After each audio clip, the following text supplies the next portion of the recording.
Hello, I'm Lamander. You might remember me from such short clips as Stira's Ohio 2.0 and Wirelines, the best weapon in the game. Issues and frustrations with the game that I've been having. The recently was, man, I was burned out from the seasonal event. It, it was a bit daunting, to say the least. Um, the other thing is, you know, just the constant, nothing of real to do, for a hardcore player that mains the game, the AC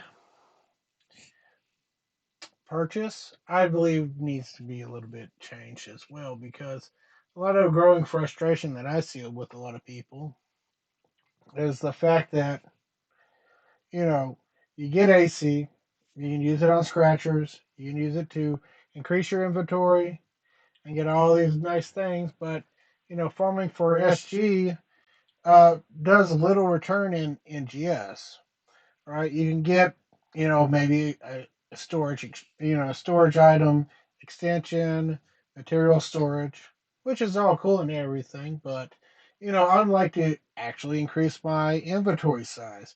And the only way to do that is to spend money. In which I get why you'd want to put that there, but you should also have the option of farming items to extend your inventory. Either pay real money to make a shortcut to it, or have it to where you can farm items and then trade it into somebody. Maybe have like, I trade in these items today and I get X amount of storage extension, right? Or, you can break it down to there's a cooldown period like ESO has, right? There's like, you guys can extend your storage. Just do the quest and this, and you're going to have a cooldown time. And then after that, you're good. You can still achieve the same level as everybody else, you know, but if you don't have the time, you can exchange that for money. The other thing that I have an issue with is the fact that I probably could foresee this, is that the new player rooms might be under the same way that the old player rooms were done in base PSO2, is where you have to buy, you know, tickets or you have to do that in order to customize your room or have access to, the bonus area, which is kind of dumb. So that's just some of my concerns, right? I want to have fun. I like playing the game, and I like others to join me playing the same game that I like.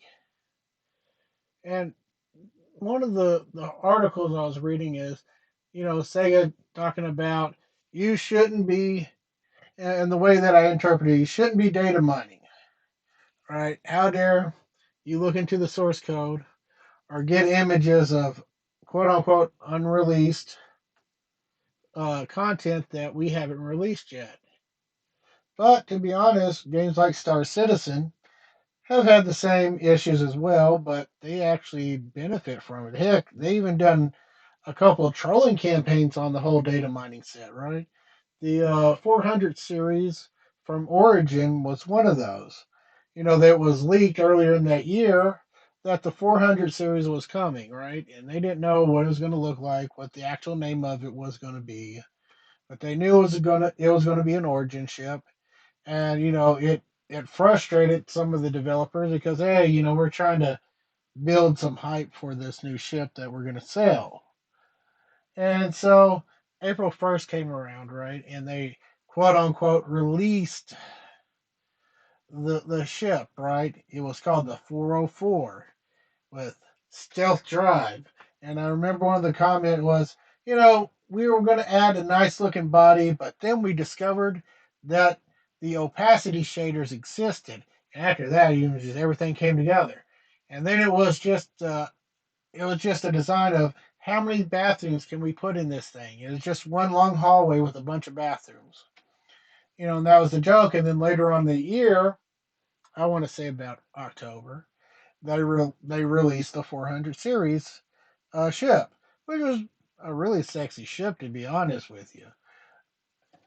But because of that, people shouldn't be punished. If they release something that quote unquote you didn't want them to see. That's just the way I am about it. Because that kind of hype can be a good thing, and I can understand it can be a bad thing as well. But it is the nature of gamers and game development. And I think I wish there was more content. Uh, Not so much as the next area, but more content to do in the area that I'm in, right? Maybe a casino, some other stuff. I just don't really feel board races. And I know a lot of people that feel that same way. I get that it's big in Japan. The Japanese players, they love board races. But that's just not me, and I didn't like the last three board races that they added. All right, this is Bulamander. I'm signing out. Y'all have a wonderful day. Remember, like, comment, and subscribe.